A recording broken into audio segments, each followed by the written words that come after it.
that was a really painful experience in my life when religion broke. So when I say I'm a Christian, I work with, I really deeply believe in Christ and I work with Christ in the healing work that I do. But religious, just the confines, I don't know, it just doesn't fit for my soul.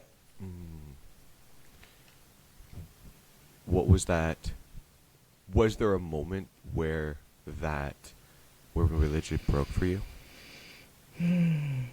Yeah, I think there was a lot of moments. It actually took me a decade to leave religion. Yeah. So this wasn't like an overnight experience.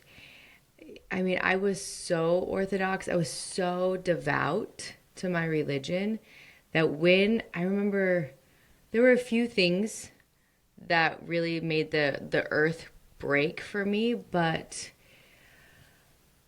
it was when I just would go to church and it was painful. And I'd be like, why is this painful? I used to love this. I would like drink this up and I'd sit in the meetings and it would like hurt my body.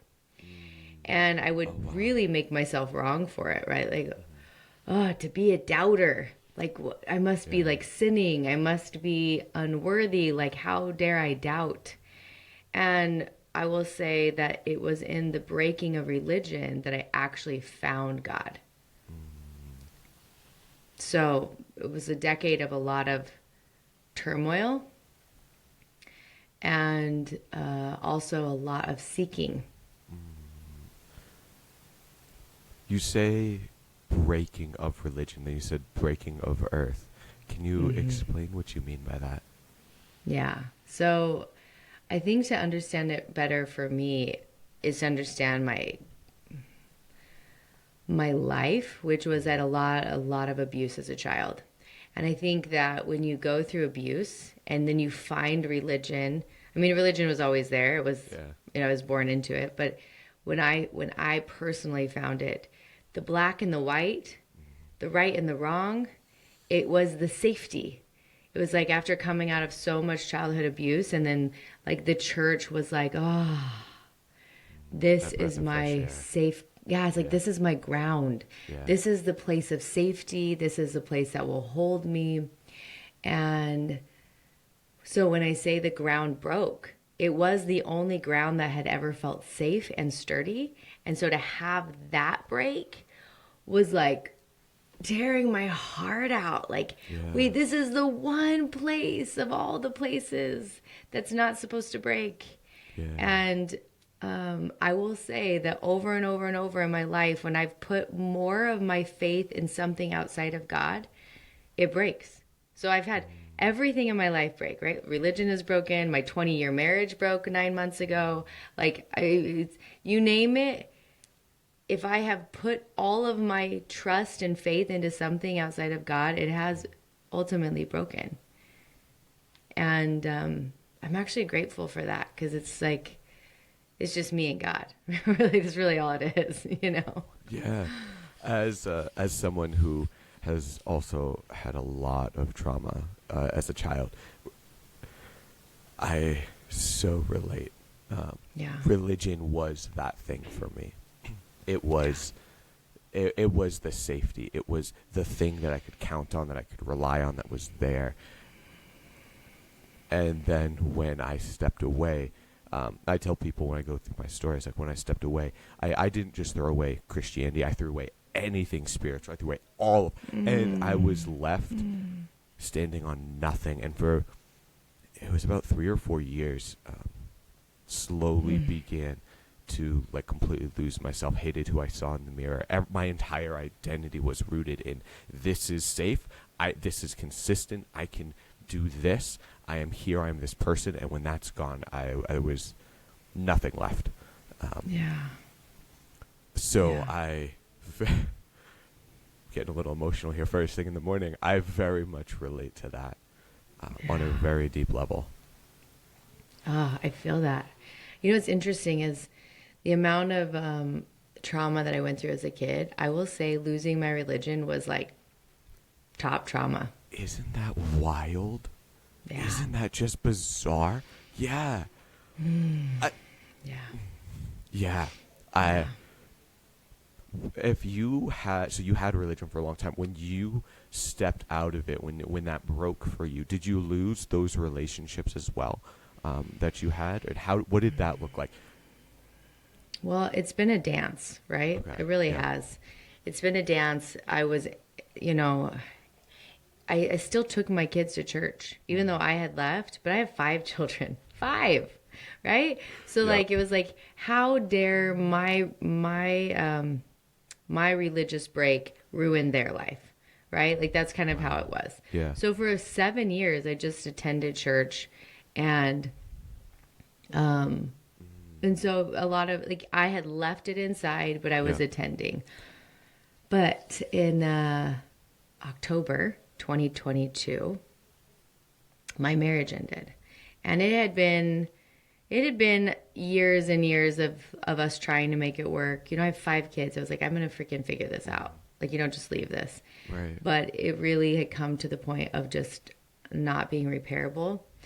And I remember having a vision, as I do, right? Like this is how I see visions quite often. And it was a very real vision in my dreams, where I was in the middle of a field and this huge forest fire was coming towards me. And so I turned and I go to run towards the trees, away from the fire. And when I get to the trees, they're engulfed in the fire. So I flip around and I'm running down this hill, and the fire is like licking my heels. And I'm like, I am going to beat this fire. And it is so real. I mean, this is like a real vision. Yeah. And right before I outrun the fire, I run straight into a chain link fence, and the fire engulfs me.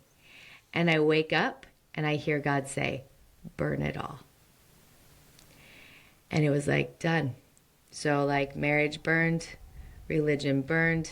I actually burned the name of my publishing house, made it a new name. It was literally like burned all the shit. Yeah. And I never walked back. And it was like a freedom of like, oh, I finally am listening to the voice inside. And yeah, I did lose relationships at church. And also, it's okay. You know? Yeah. That that is so I want to say thank you for being so open and honest here. I didn't expect to go into this conversation. And I just kind of go wherever the conversation goes, and Yeah. thank you. This is phenomenal. Thank you. The burn it all, Yeah. that hits home. There was a couple years ago. Actually, I want to ask you a question first. How long have you had those visions, that voice, and that intuition, whatever you want to call it? How long have you been able to be guided? Well, I would say as a little kid, one of my earliest memories is laying in my bed and saying, God, I don't want to see angels. So I feel like I've always had Oh wow. the gift of sight. I threw it away for a long time. It was too much. I didn't know how to handle it. And I would say 11 years ago, my gift of sight started to show back up. I started to do a lot of healing work. And then I started to see, and that's when my gifts, I would say, of being a medium showed up, and I would get messages from the other side. And this is also a dance. Like I just told God, I was like up nursing babies and dead people were showing up. And I was like, I actually don't want this gift. Like Yeah, I have like that's 5 people to raise, you know, like Yeah. this isn't a thing I want to do. And so I do feel like it was taken as I requested. And then, you know, I am only one way. All right. So we just go all the way deep. I don't know how to be any other way. So Same. then, okay, fabulous. 2017, February 17th, I almost committed suicide. And I can say that without getting emotional because it was my rebirth. And I am forever grateful because that day I heard God say, stop, you have work to do. And it was a like I would say a covenant I made with God on that day, where it was like, fine, if I'm going to stay in a world that's just filled with so much trauma and so much hell, then like, you better show me why. You better show me why I'm here. And I make a commitment to do whatever I'm told to do now. From here on out, from God, whatever it is, I will do. And my gifts came back that day in new ways. And also my life completely changed. Like, I don't even look like the same human. I am not the same human. And from there on out, like God inspired me to write books and to build a publishing house and all the things that I do now. I would say it was that day that really was the catalyst of refining my gifts. Wow. Yeah. Wow. That is incredible. Years ago, when I was a kid, when I was a teenager, tons of abuse and shit, lots of things happened. I ended up picking the day. I'm like, okay, I'm going to commit suicide on this day. Day came. I was about to do it, and then, a song came on, and two songs back to back. One was "Meant to Live" by Switchfoot, if anyone's familiar. Yeah, the whole chorus, "You are meant to live for so much more," and the very next one was this song called "Made to Worship" by Chris Tomlin, this worship song. And in that moment, it completely changed my life. It was like, okay, and it's similar to you, and this is why I bring it up, where I was in a moment where I had nothing to live for. My foundations, everything was gone. There was no step forward. Why would I stay here? And in that moment, it was, okay, you were made to live, plus here's a reason, here's a thing that you need to be doing. And for me, that was music. I ended up joining a band, and I think it was about a year later, we're playing this show, and like someone came up to us after the show and said, "Hey, thank you. I was going to commit suicide myself tonight, and you guys showed me that like you care. There's someone there, that I'm seen, I'm heard. I'm not going to go do that tonight."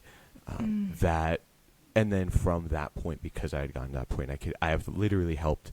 I think before I was 15, I had helped about 10, maybe 12 people through their own abuse, and then another almost 10 helped them walk off the ledge of suicide. All coming back to that moment, exactly like you said, when you have something, you have something to live for. It's like, what is that? Where you look at God and you're like, okay, if I'm going to be here, you better damn well show me why. That is so powerful. That is so let's talk about what you've built now. Like, what is it? How did that transition? So you said you started writing books, you started doing a publishing house. Did you have any experience with that beforehand? No. Right? Like, hilarious. That's the beauty. That's the beauty of all of it, right? Like, I was a massage therapist since I was 18. So at that point, what was I hold on. I'm sorry about that sound. I don't know why that came in. That's I fine. apologize for that. You're totally fine. So I've always been an entrepreneur. Like, at 12, I started a dance studio in my house, right? Amazing. Yeah, and like, I think the best part about the stories of entrepreneurship for me is like, I started learning dance at 11, and at 12 I was like, I'm a dance teacher. Oh, wow. Right? Like, that's just like how it was, right? Like, and then at 16 I told my mom, I think I want to be a massage therapist. Can I come watch you get a massage? And I watched one time and I was like, got it. And then I started massaging all of my family members for $20 an hour on Saturdays. I ended up going to school for it, and I actually was a really great massage therapist. But it's like this theme of like, oh, got it. Me and one of my best friends, she's an entrepreneur, and we just call it, self-certified. Got it. Yeah, I know how to do that. And then we just self-certified, done. I love that. I love that. I know.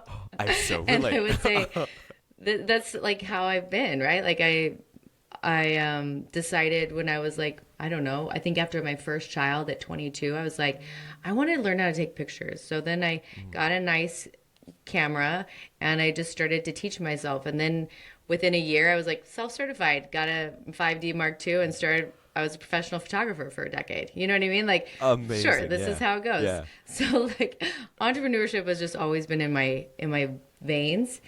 Hmm. But when I had this experience in February of 2017, I was at my lowest low. Like, I had always wanted to be a mother, and I had 5 children, and I loved them. I mean, I loved them. I could birth babies all day. It's probably one of my favorite things to do. Actually, I love babies and I love birth, um, and I was like, but why am I not happy? This is all I've ever wanted, and this, like, I can't keep having babies all day. Like, why am I not happy? I was overweight. I had no passions left. I didn't remember how to dream. I was like drinking 80 ounces of Dr. Pepper every day. Like, it's just like, really, who was that human? It's not who I am. And so when I made this commitment, I really started to listen to every intuition that came, everything that came in. I'm done. And God was like, write a book. I'm like, what? I had like a 2.7 in high school. Like, I haven't been to a day of college. You want me to write a book? But it was like, Amazing. got it, right? So I started to just channel it. And we had one computer. My husband would take it at 7 a.m. So I'd wake up at 5 to write this book on our one computer. And the book began to birth. And as it was birthing, then I heard the next thing, which was start a publishing house. And I was like, what? I don't even know what that means. Like, what? And I remember like going to the lawyer's office with like a sleeping baby and like toddlers everywhere and 7-year-olds doing front flips in the lawyer's office. And I'm like, I don't even know what I'm doing. Like, it was just like every piece was just super guided. And then the publishing house actually like sat for a few years. It didn't do anything. It was legally there, but I just did whatever I was inspired to do, and I started to just coach women on waking up their passions, because all of a sudden I felt like I was waking up my passion. And years of coaching women, one day I had someone come to me. Actually, the best story is that the bank account I had set up for the publishing house sent me like the thing that said there's $14 left in this bank account, because it had just been taking dividends every month. And I was like, why did God tell me to do that? Like, that was the dumbest thing God told me to do, which is so Amazing. hilarious now. Amazing. And so I went to the bank and I was like, I'm closing this. So I go to close the bank account and I literally hear an audible stop. Like, whatever, God. So I throw $100 in and I leave. And I think it was like 2 weeks later that one of my clients said, I just wrote a book. How do I publish it? And I was like, I don't know. I own a publishing house. Let's figure it out. And so for the next year, that's just what happened. Like, more and more clients were like, well, I wrote a book. I wrote a book. And so it was a real clunky year because I didn't know how to publish, and we just lots of mistakes and lots of holes. But one of my gifts is I can find solutions to every problem. So every problem that we had, I would fix it. I was like, oh, well, like, authors hate emails. So instead of like having emails go out to my authors, I built a digital course. So an author just goes through a course and no one has to check their emails. Oh, okay, got this. Oh, actually, I need a specialist who can take care of them. Got it. Like, it was just like every little piece. So I never studied how to publish. I just became self-certified. Yeah. Yeah. 100% self-certified. 100% self-certified publisher. And everything that sucks in the publishing world, we do differently, because I didn't look at how anyone was doing it. I just went in and I was like, what sucks? And then I just found a solution. Yeah. And now I think we've published over 80 authors. I have like big names that we're publishing. And it's my greatest like honor to bring such powerful books into the world. That is incredible. 100% self-certified. That's amazing. I know. That's This is the amazing. best. That is, I love that. I absolutely love that. I actually wrote a book a couple years back, and just pushed it out on Amazon. I was like, cool, I'm good. And Yeah. then God told me, like, I have never been a writer. Like, I struggled Yeah. so much with reading and writing my entire life. Yeah. And even to this day, I'll be reading a book or reading a text or something, and I read words that aren't there, and I'll skip over words. And my girlfriend, thank God, thinks it's cute. I have such a disconnect. And about a year ago, God said, "Hey, write a book, another one." And I was like, "Okay." And so that goes out next year, and I'm like, "Okay, we'll see how this goes." But it's wild how like you'll figure it out. You just start, you figure it out. That self-certified. Yeah. And a lot of this, connecting actually both of our stories here, I made a commitment years ago, back when I was a kid, that I would always follow that voice, whatever that voice is. And I have two guiding principles in my life. One is I'll never make a decision from a place of fear. The other is I will always follow the peace. And that peace is oftentimes very similar to that voice.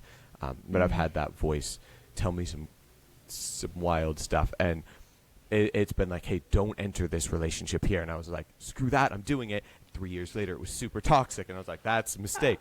It was like the one time that I didn't listen to that voice. Yeah. But being able to follow that voice, I would have never expected I'd be where I'm at, doing what I'm doing, helping businesses grow. And like, I was a musician. I worked at Starbucks. Like, this is not the world I thought I was going to end up in.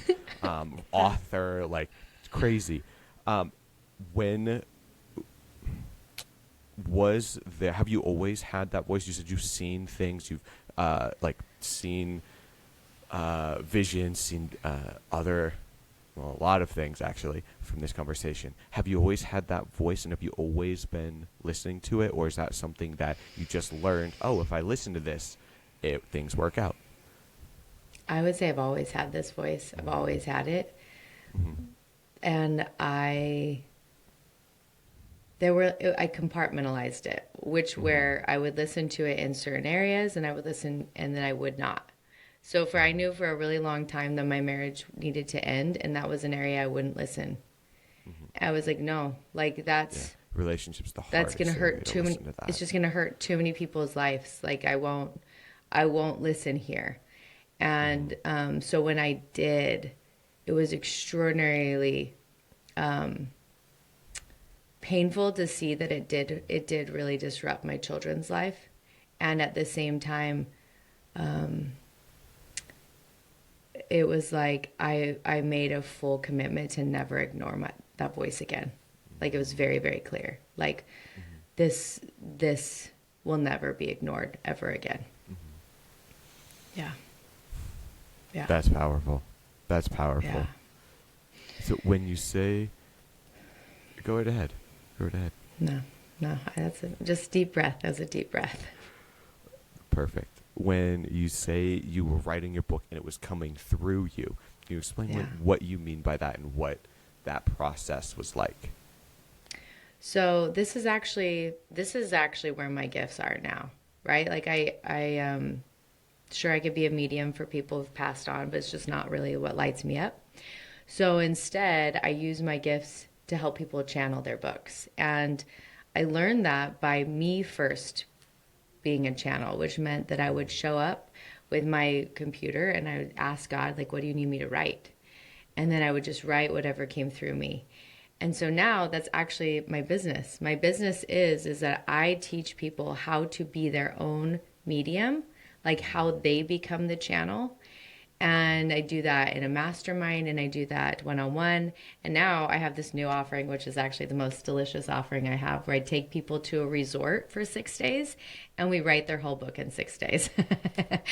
And it's so damn fun. Oh my God. I know. Wait, I know. Okay, hold on. Break that down for me. Break that down for me. Okay, yeah. So I just went last week. It was my first one. It was literally the funnest time of my whole entire life, because we actually did the math, and we spent 16 hours a day together for like 6 days. And we did the math, and it was like 3 years of 30-minute Zoom calls. And I'm all about how do we collapse time? And I'm like, shit, Amazing. we just collapsed time. Years. Yeah. Oh my Yeah. God. Yep. Yeah. So freaking rad. So we flew here so she came to Idaho, Hmm. where I live. I got her in my car. We drove 2.5 hours up to this magical place called Sun Valley, which is actually where Hemingway is from, which Okay. has like all this like writing magic. But it's just absolutely beautiful in Sun Valley. And we stayed in an Airbnb. We started every morning out with breath work, and we wrote her book by the river. We wrote her book by Redfish Lake. We wrote her book on a boat. It's like we we used all the things that bring flow state, which is nature and breath work, and we danced and we giggled. I mean, we giggled like we were 16. I mean, it was just so damn fun. And we wrote her whole book, the whole book, because I taught her how to channel it through.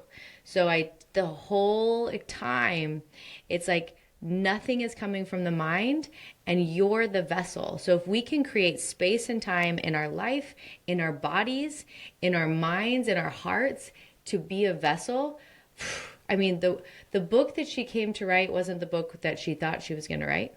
So the book that came through wasn't what she thought. We also like literally received one of the most healing tools I've ever seen that clears out shame, and that came through for her book. And because we created the space and we created the time, and it's such a place of humility. Like, I'm going to put everything I know on the altar, and I'm just going to show the fuck up. And I'm going to let Totally. God write through me. And magic happened. Oh my. Wait, so that was your process, getting up at 5 a.m. every morning for 2 hours when you were writing your first Yeah. books. And I didn't know that was my process. That's just what I did because it was so, this is what I find so great is that I feel like God calls everyone to do things. I believe everybody's got a calling. And I find it though that those who are called to do like to share a message most often don't have the years and years of PhD and college because I was just like this very open vessel. Like I was very humble. Like, who am I to write a book? What knowledge do I have? And that lends to channeling really well, you know? Have you? I'm just putting all these pieces together from our conversation here. The wow. So you have this medium background, this always you've had this intuition since you were a kid, always been able to connect, right? Yeah. And then when you started listening to that, how scary was it to start listening to that in a quote unquote professional side, in more of a hey, this is where a business is, this is where Yeah. money is, and to let go of the I need to control everything, Yeah. and be more of that channel. What was that step like? The most freeing thing I've ever done. Really, okay. You have to talk to me. I'm intrigued. Okay. So, most of my life I knew I was weird. Okay. Totally, I And get it. I tried to hide it. Mm. I tried to hide my gifts. I tried to hide my weirdness. And for a long time with my clients, like I would do all of my magical, spiritual stuff behind the scenes.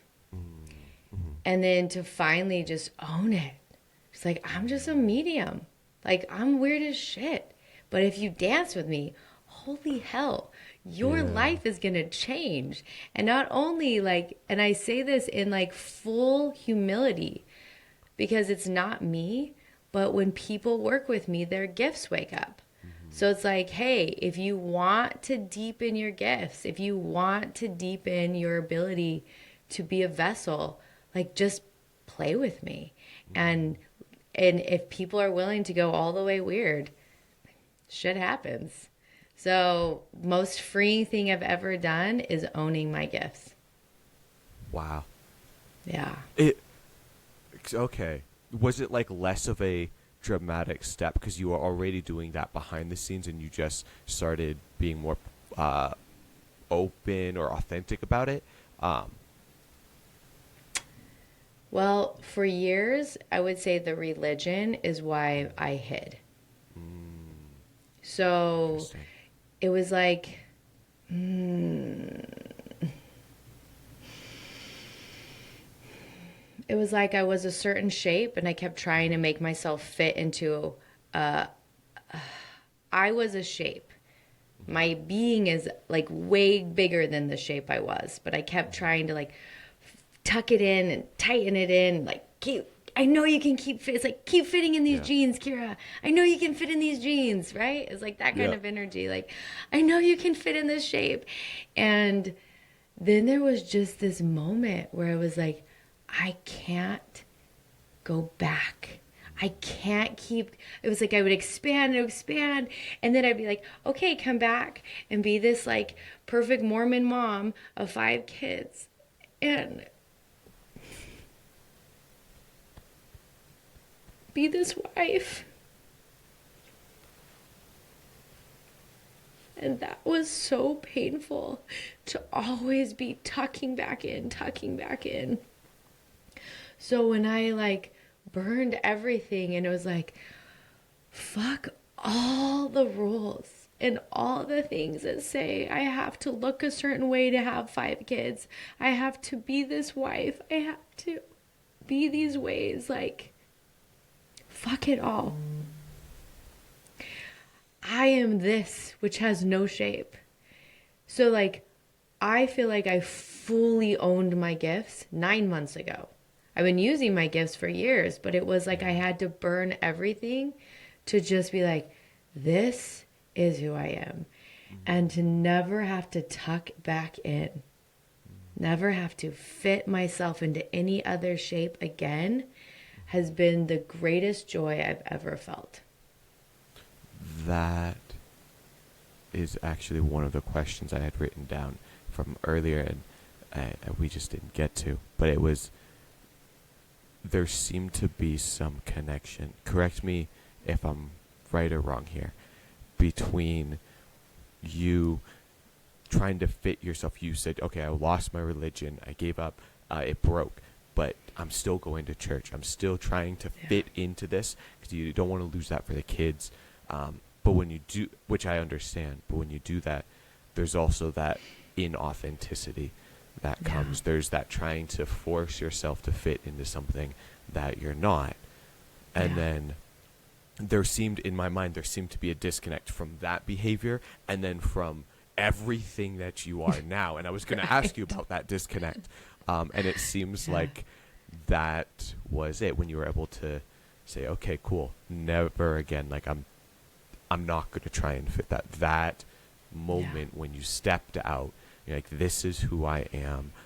I'm not ashamed of this. I'm not trying to hide it. This is who I am. I'm fully embracing it. That's when everything started to fall into place, but also when these floodgates of creativity and flow, these things just start pouring through you. Am I right in saying that? Yeah, well, it's interesting because like the business was working, right? Like it was like I was really successful in business. I was helping people, but it was one day when I realized I only liked business Kira. Like I only like business Kira. I only like this is the only one I like. I don't like wife Kira, and I don't like mother Kira, and I don't like church Kira, and the truth is business Kira actually is just who I really am. Like it was because I could be a medium and I could share my gifts and I could be all of me, and that's when I realized I am out. And it was interesting because I spoke on stage with Glennon Doyle, which was like the biggest, pinnacle of my career. Like, oh my gosh, I'm on stage with Glennon Doyle. And, it was just this huge thing. And from the stage, I channeled. So I had 2 people come up on stage in front of this huge audience. I channeled with 2 people their books. And it was like I stamped my ground. And my marriage ended 3 days later. And it was like, my soul was like, you don't go back in. And and I wouldn't say the last 9 months have been easy because I had to get my own house, and I didn't even own a fork. So like 20 years of a life that I could pack into one car.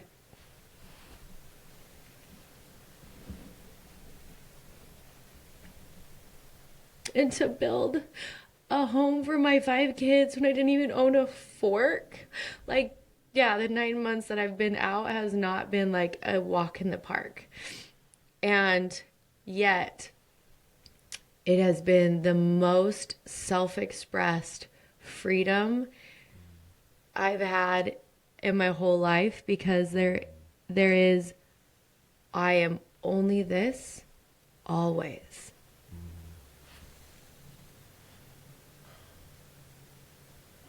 How freeing. What an example to the kids, too.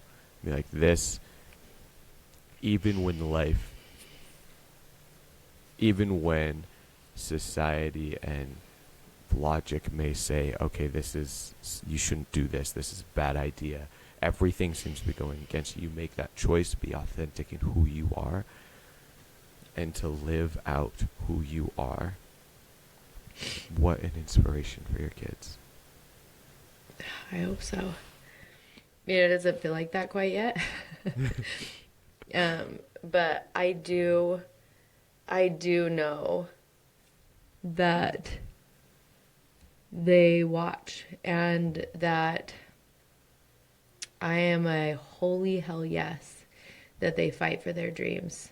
So I have an 18-year-old, and he's a musician, and he's extraordinary. Yeah, he's actually extraordinary. He's a singer, he's a songwriter, he's a producer, he plays guitar, piano. He's brilliant. And we live in this small town in Idaho, and he graduated high school, and as it was coming up to graduation, I was like, you're not staying here. Like, there's no music here, and we're not going to wait 3 years for you to see if you're going to become a musician. So you're going to get the hell out of Idaho. And in all of the magic of working with my angels, and pulled some strings, and I got him a gig with my brother's help of him selling pest control in Nashville. Okay. Love it. So that he can make money this summer and also start to get into the music scene.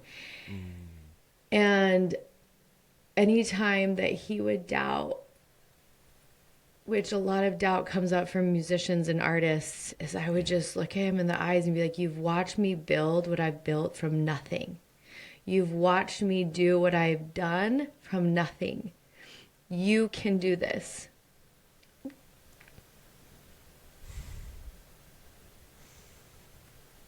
And that's like my greatest gift as a mother.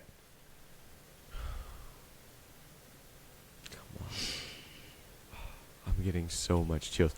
As a musician, as a touring, recording musician for a decade, hearing your story, hearing this clincher, it's actually right behind me is an old drum head I used to have from a band.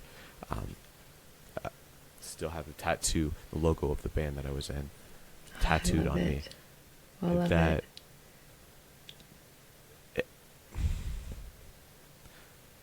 That means so much. That you would take that step and say, okay, you've watched me build what I've built. It's your turn. You can do this. Yeah. Come on. And the business mom inside of me, I'm like, and you have to learn sales, because if you're going to be a musician, then you better figure out how to be a sales rep. So we're going to get you a job doing the hardest sales ever, which is knocking door to door, 9 hours a day in Nashville, selling pest control. Amazing. Like this is birth by fire, friend. Yes. Oh, 100%. 100%. Oh, that is amazing. Oh. Yeah. Yeah. That is such a gift to your kids. That is such a gift. It may not feel like it now, but that is. I can see it the with him, and Yeah. that feels really good. Like, okay, 1 out of 5. All right, we Yeah. got 1 out of 5. Where We're this on is the moving. way. We're moving some mountains, and it's like the greatest experience as a mom to, because I am actually a really good sales rep. That's actually one of my best gifts, and because I'm really good at hearing what people need, and I only sell to people who need my work. I will not sell to anyone else. If I cannot serve someone, I will not sell to them. Totally. And so I've taught him, like, let me teach you. Let me teach you what I call selfless sells. Selfless sells is when you only sell to people who need you and you listen. And so it's been this really beautiful new part of our relationship where I get to send him little nuggets in the morning on sales. Like, hey, like, watch this Bob Proctor video. Hey, have you listened to the people of the doors that you're knocking? And this is the piece that keeps coming to me is like, his name's Kale. His name's Kale Polson. He's going to be famous. So everyone just go follow. His Instagram is called Heart Hotel. That's his band's name. Love it. But he, I tell him, people that you knock on their doors are lonely. And what if you could just actually listen to them? Like, what if you could just show up for people at the doors that you're knocking? And I'm just like teaching him how to work with his angels. And for the first time in his life, I think he's listening. And like, that's a gift that I'm so grateful to feel that happen. Oh man, that's got to be so incredible to watch. It is. It really is. Wow. So, lots This of is gratitude. amazing. That's amazing. Yeah. That is absolutely amazing. What your other kids, are they showing that same entrepreneur spirit, that you have that same self-certified? I have a 16-year-old who's a lot like me, and we'll see. Like Okay. Yep. he has everything inside of him to go be a millionaire, like by 22. Yeah. But does he have the fire? I don't know. We'll see. It takes fire. It takes a lot of gumption, and it takes a lot of fire. I know this is the kid who can talk me into anything. Yeah. Like, even though I'm like, oh, he just talks me into, he can sell anything. He's also the kid that like leaves the skate park and is like, yeah, I got this kid to buy me a drink and this kid to buy me lunch. And like, he can just like move. He has this way with humans where I'm like, Eli, Yeah. if you do not go into sales, you are missing out on the greatest opportunity of your life. Yeah. But Wow. But he's 16. He's 16, Yep. so we'll see what Yep. happens. And the rest, they're all little.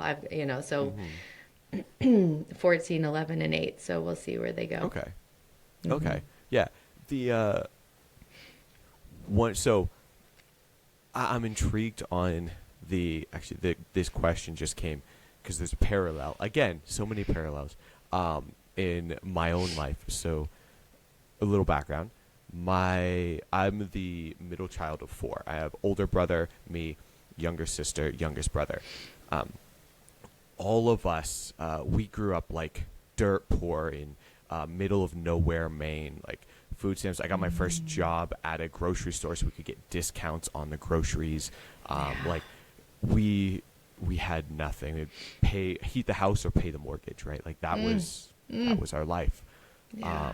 And we went from there. My younger brother I think he just turned 26. 27 maybe.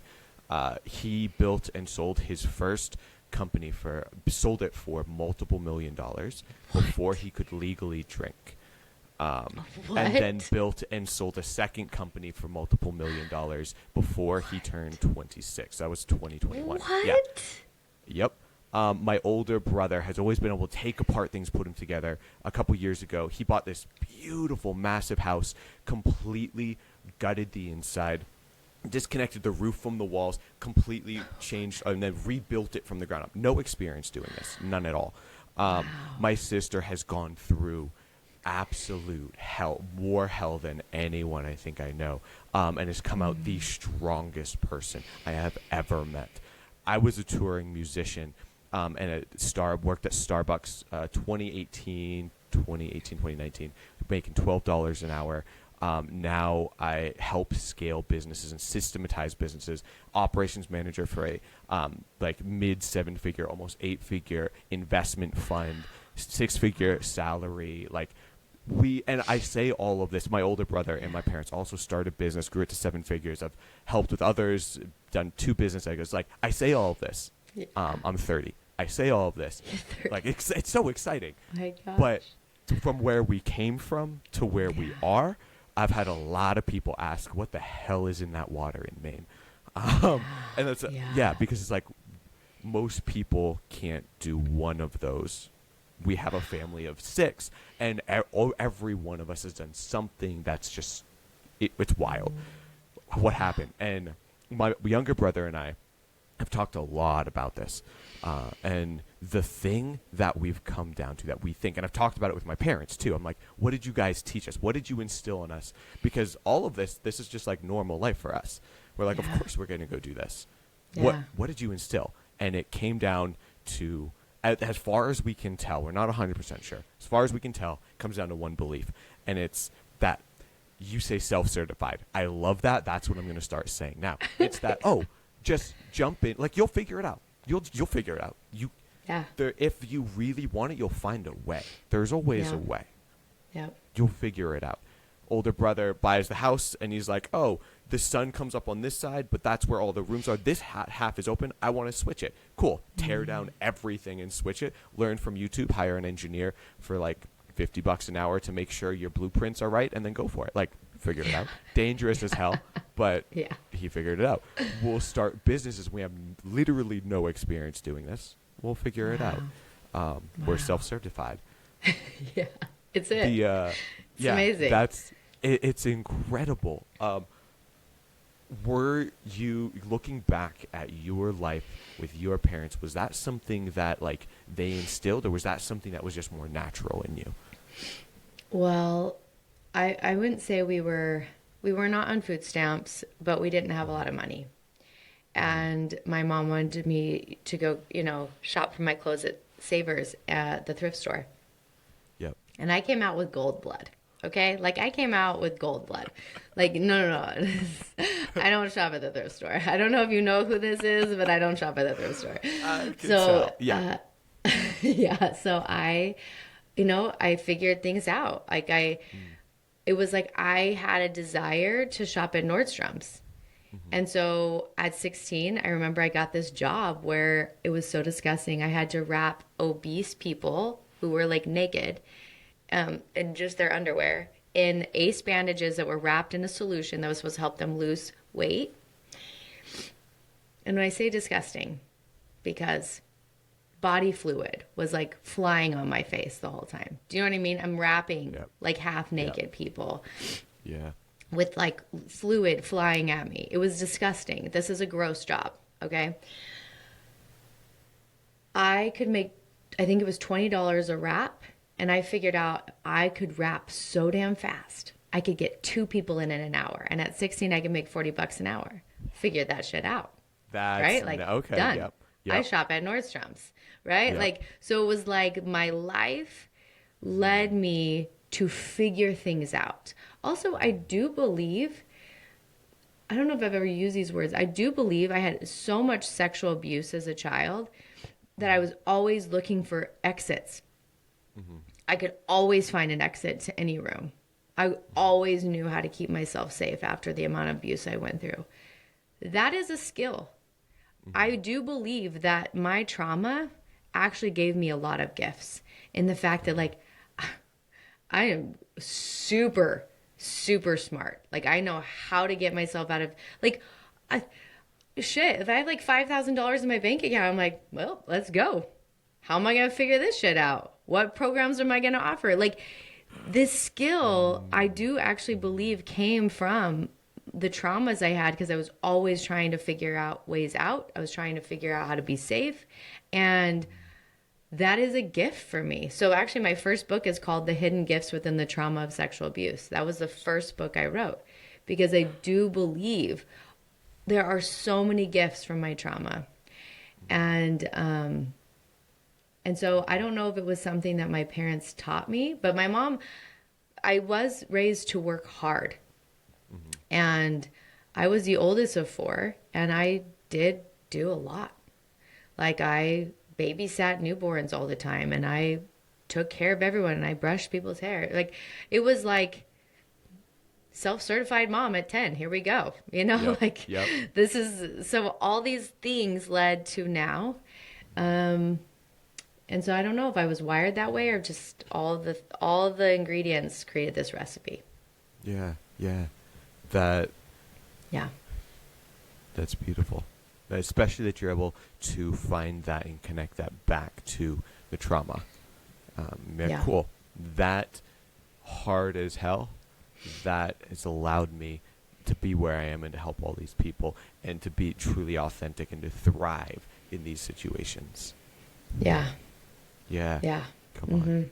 Yeah. Come on. And I look at, like, you know, last week was my first week taking someone on this adventure, right? She was like, do you think you could teach me, do you think we could write, because she's this, like, her name's Juliet, what is her last name right now? It's going to come to me in a second. She's like my best friend now. P.S. P.S. If you go on this week with me, we'll just become best friends. It's the only way. Juliet Wright is her name. And she's a book coming out in October. It's just going to be freaking amazing. But she said to me, she's $1 million business, and she has 4 kids. And she's like, I don't have time to write a book. But, like, could you take me somewhere for 6 days and we could write it? And I was like, yeah, for sure. Like, I didn't know. I was like, yeah, Amazing. for sure. For sure we can. Wow. And we totally did. And it was better than I could have ever imagined. And it was like, by the end of the week, I had 2 other events, 2 other people book. So I'm booked August and booked September. These are $40,000 weeks. Okay. Like, this isn't like, here's $5,000. Like, this is a $40,000 experience. And guess what? If I had to know how to do it, that would have never launched. And this is probably the best thing I've ever created in my whole business. Like, pure fun, magic. People get their books done in 6 days. Holy shit, let's go. Right? Like, this is it. And if I had to figure things out, that would have never happened. So there's, like, a gift in being, like, just a deep trust in my abilities, that I know if it's not working, I'll know what to do. Boom. That's it. Like, there's just this, like, God will guide me, and I play in the realm of miracles. So, of course we can. Okay. Amazing. That's where I'm going to call it here, because I don't think I could ask any question to top that. If people want to find you, if people want to work with you, or if they just want to watch your journey playing in the realm of miracles here, where can they find you? So best way is Instagram. I'm on there all the time. It's Keira Brinton. I have a YouTube channel. I have like 650 prayer videos. So these are morning and evening practices that you can do every single day that will wake up your gifts of channeling and wake up your intuition. So my goal is, how do I get every person to be their own medium? I'll be like training wheels, and I'm going to help someone get into the flow. But, like, I want everyone to be their own channel and to be able to receive from God and hear what they need to do. So those videos are great practices. I have a podcast called it's called I Am Born to Do This. And I guess I'll just say that because Joan of Arc is one of my spirit guides. I have her words tattooed on my arms, which is, I am not afraid. I was born to do this. And so my publishing house is called Joan of Arc Publishing, because every book we publish is like Joan of Arc. We go out bold, fearless, and we change the whole fucking world. And that's how we do it. So if someone wants to publish a book, just send me a DM. I answer my DMs better than I answer my phone texts. So DM me. Let's chat. We'll get on a call. I'd love to help you. I do every now and then, I do Instagram lives where I channel with people. So if someone wants to channel live with me, it's free. Just DM me. Let's channel your book. It's super fun. I think that's like most of the ways right now. Those are the easiest ways. Yeah. Amazing. Yeah. Thank you so much for your time, for your authenticity, for this experience. This was so much fun. It Thank was. you. Thank Yeah. you. I had a really good time. Thank you. Thank you. I'm really glad.